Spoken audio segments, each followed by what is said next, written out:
बहुत पहले मुल्तान के करीब एक छोटा सा गांव था जिसका नाम रोशनपुर था। इस गांव में एक किसान रहता था जिसके दो बेटे थे।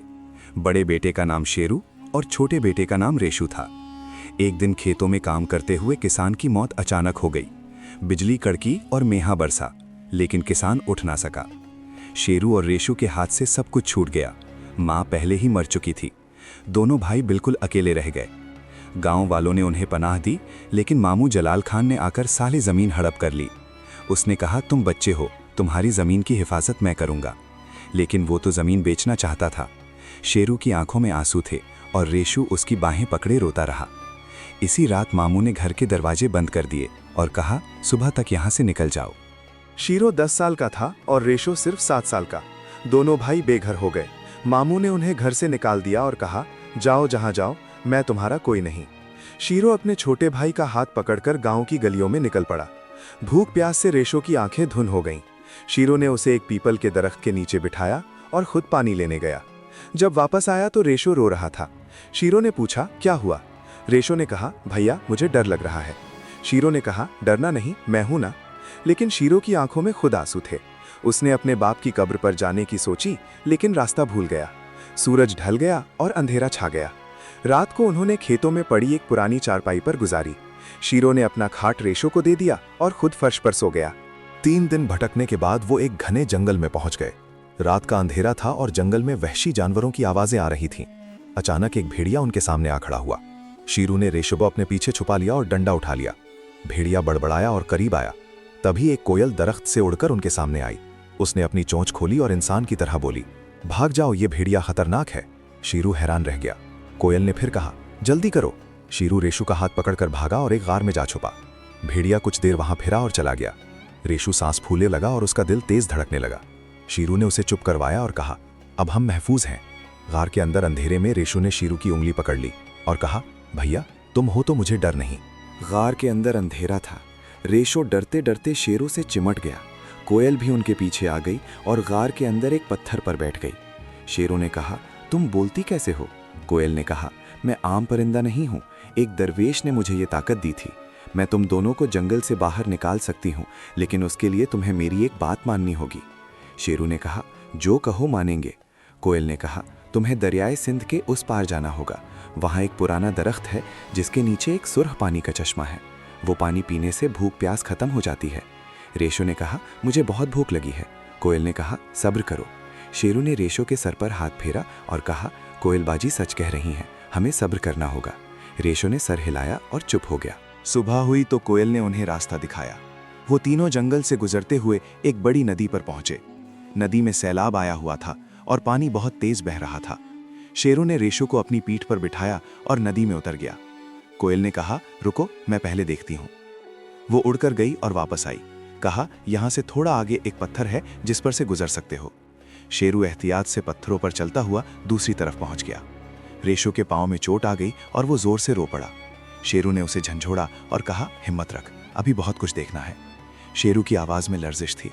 उसने अपना दुपट्टा फाड़कर रेशो के पांव पर पट्टी बांध दी। रेशो ने कहा, भैया तुमने अपना दुपट्टा फाड़ दिया, तुम्हें ठंड नहीं लगेगी? शेरू ने कहा, तुम्हारे जख्म से बढ़कर कुछ नहीं। थोड़ी दूर जाने के बाद उन्हें एक बूढ़ी औरत मिली।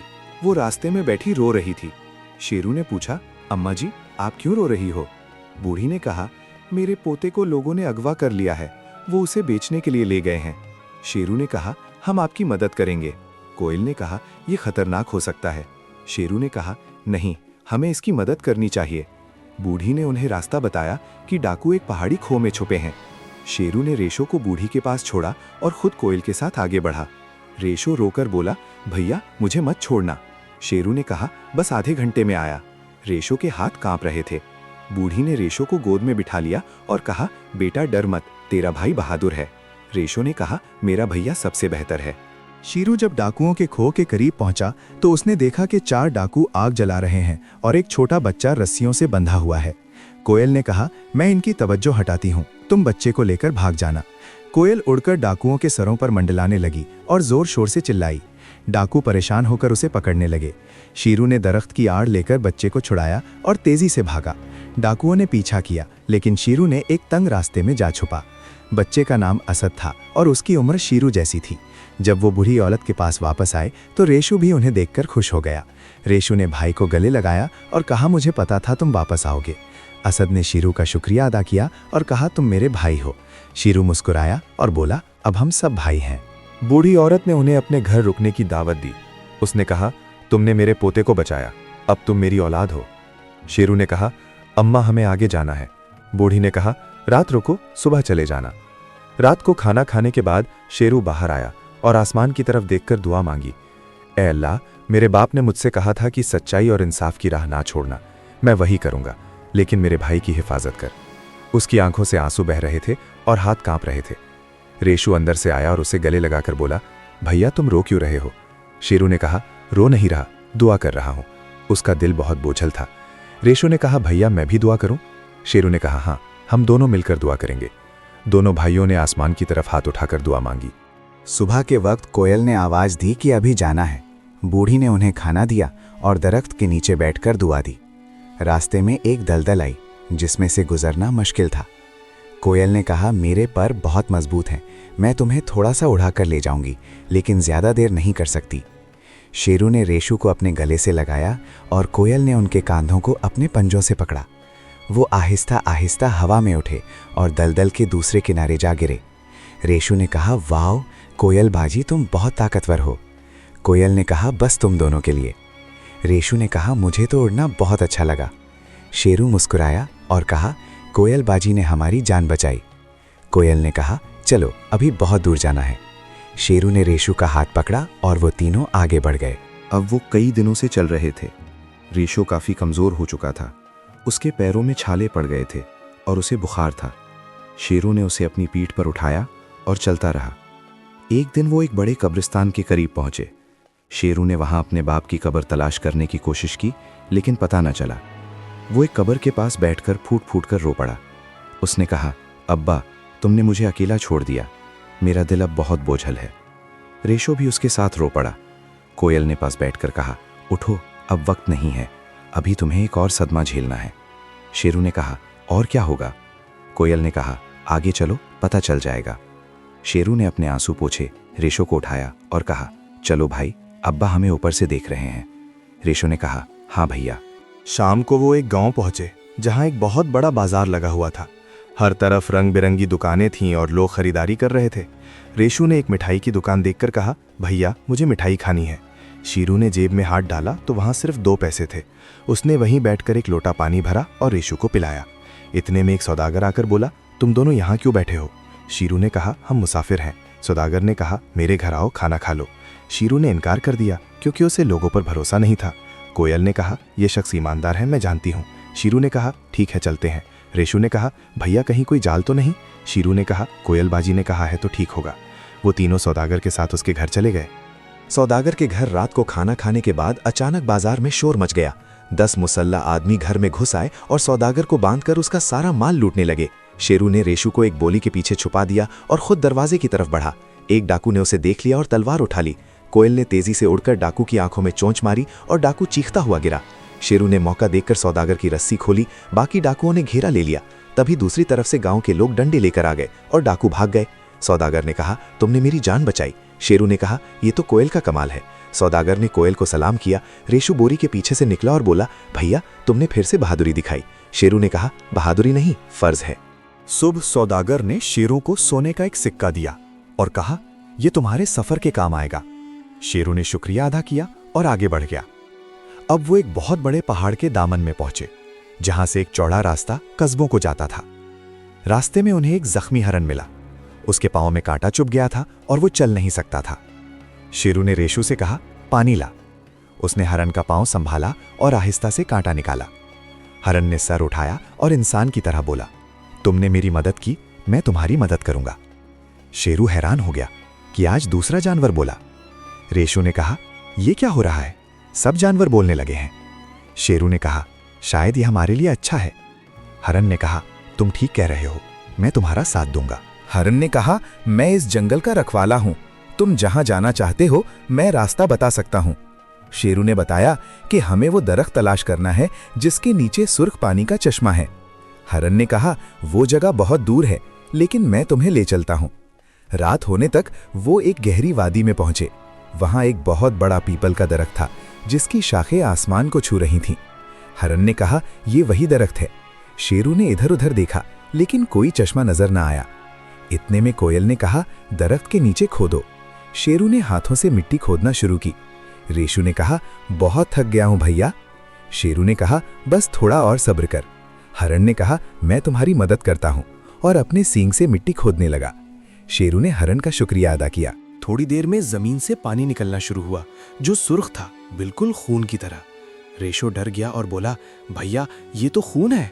कोयल ने कहा, नहीं, ये वही पानी है। शेरू ने हाथ में पानी लेकर रेशु को पिलाया। रेशु के चेहरे का रंग बदल गया और उसकी आंखें चमकने लगीं। उसे फौरन ताकत आ गई और उसका बुखार गायब हो गया।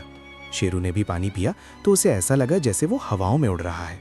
हिरन ने कहा, अब तुम दोनों कई दिनों तक बगैर खाने पानी के चल सकते हो। रेशु खुश हो गया और दरख्त से लिपट गया। शाम को उन्होंने वहीं आराम किया। रेशु ने कहा, भैया मुझे नींद आ रही है। शेरू ने उसे गोद में ले लिया। कोयल ने दरख्त की एक शाख पर बैठकर उनकी रात भर हिफाजत की। हिरन ने कहा, सुबह तक मैं यहीं रहूंगा। अगली सुबह जब वो उठे तो हरन वहां नहीं था। कोयल ने कहा, वो अपने जंगल वापस चला गया, अब तुम्हें खुद रास्ता बनाना होगा। वो आगे बढ़े तो एक बहुत बड़ा शहर आया जहां का बादशाह बेहद जालिम था। लोग उसके जुल्म से तंग आकर भाग रहे थे। शेरों ने शहर के अंदर कदम रखा ही था कि बादशाह के सिपाहियों ने उन्हें पकड़ लिया और कहा, तुम जासूस हो। शेरों ने कहा, हम कुछ नहीं जानते। सिपाही ने कहा, चुप रहो। रेशु रो पड़ा।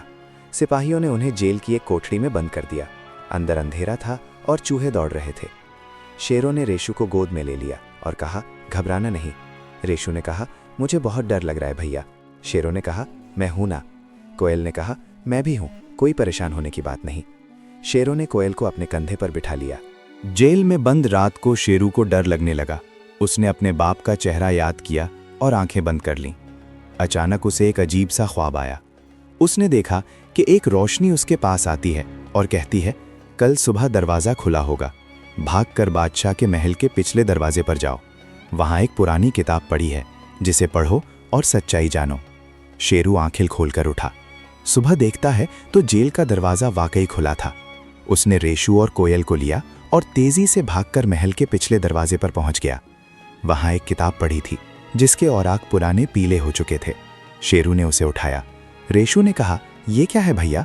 शेरू ने कहा, खामोश रहो। कोयल ने कहा, यह किताब बहुत अहम है। शेरू ने उसे खोलना शुरू किया। किताब खोली तो उसमें लिखा था कि इस शहर का बादशाह असल में कोई और है।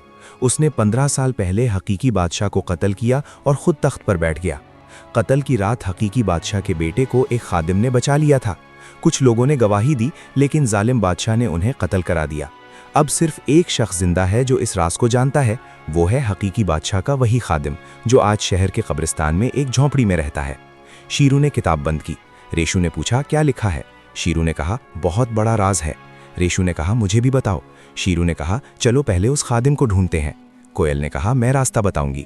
शीरू ने कहा, तुम हमेशा ही रास्ता दिखाती हो कोयल बाजी। कोयल ने कहा, यही मेरा काम है। शीरू ने कोयल से कहा, तुम उड़कर इस खादिम को ढूंढो। कोयल उड़ गई और आधे घंटे में वापस आई कि मुझे वो झोंपड़ी मिल गई। वो तीनों कब्रिस्तान पहुंचे।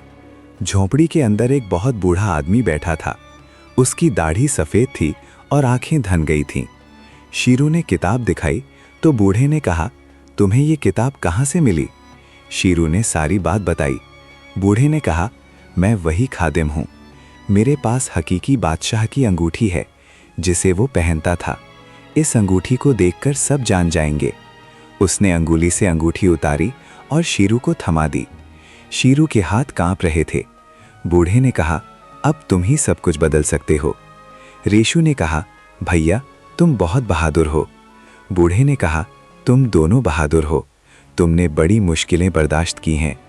शीरू ने अंगूठी पहन ली।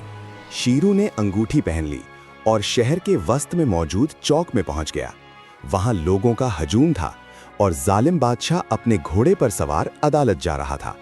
शीरू ने ऊंची आवाज में कहा, ए बादशाह, तुम जाली हो, तुमने हकीकी बादशाह को कत्ल किया। सब लोग रुक गए। बादशाह ने गुस्से से देखा और सिपाहियों को हुक्म दिया, इसे पकड़ो। शीरू ने अंगूठी हवा में उठाई और कहा, ये देखो असल बादशाह की अंगूठी। एक बूढ़े आदमी ने फौरन पहचान लिया और चिल्लाया, ये सच है, मैंने वो अंगूठी बादशाह के हाथ में देखी थी। फिर 10 और लोगों ने इसकी तायीद की। बादशाह का चेहरा पीला पड़ गया। रेशु ने कहा, अब पकड़ा गया जालिम। शेरू ने कहा, अब इंसाफ होगा। बादशाह ने सिपाहियों से कहा, इस झूठे को पकड़ो, लेकिन सिपाही वहीं खड़े रह गए। बादशाह ने शेरों की तरफ तलवार उठाई, लेकिन इससे पहले कि वो हमला करता, कोयल ने उड़कर उसके हाथ पर जोर की चोंच मारी। तलवार गिर गई, लोग भड़क उठे और हर तरफ शोर हो गया। शेरों ने कहा, इस जालिम को सजा दो। सिपाहियों ने भी जब देखा कि बादशाह असल में जाली है, तो उन्होंने उसे पकड़ लिया। बादशाह चीखने लगा, लेकिन किसी ने उसकी ना सुनी। उन्होंने उसे उस जेल में बंद कर दिया जहां उसने बहुत से मासूमों को सताया था। रेशु ने कहा, भैया तुमने जुल्म को हरा दिया। शेरों ने कहा, नहीं, हम सब ने मिलकर हराया। कोयल ने कहा, तुमने बहुत बहादुरी दिखाई। शहर के लोग शेरों के गिर्द जमा हो गए और उसे शाबाश देने लगे। रेशु खुशी से उछल पड़ा। एक बूढ़ी औरत ने कहा, यह लड़का हमारा निजात दहिंदा है। शेरू ने कहा, मैं तो बस एक मुसाफिर हूँ। शहर के लोगों ने शेरू से पूछा, तुम्हें ये अंगूठी कैसे मिली? शेरू ने बूढ़े खादिम का किस्सा सुनाया। सबने कहा, तुम बहुत बहादुर हो। लेकिन शेरू को लगा कि अभी कुछ और भी है जो वो नहीं जानता। उस रात उसे फिर से ख्वाब आया। इस मर्तबा हकीकी बादशाह की रूह ने उससे कहा, वो खादिम जो अंगूठी मिल गई, वो दरअसल तुम्हारा हकीकी नाना है। तुम्हारी माँ इस शहर की शहजादी थी जो बचपन में गुम हो गई थी। शेरू चौंक कर उठ बैठा। उसने रेशु को जगाया और कहा, हमें अभी उस बूढ़े के पास जाना है। कोयल ने कहा, मुझे पहले से ही ये इल्म था। रेशु ने कहा, क्या मतलब भैया? शेरू ने कहा, चलो तुम्हें सब बताऊंगा। शेरू का दिल तेज धड़क रहा था और उसकी सांस फूल रही थी। रेशु ने कहा, भैया तुम्हें क्या हुआ? शेरू ने कहा, पता नहीं क्यों, लेकिन लगता है हम इस शहर से जुड़े हैं।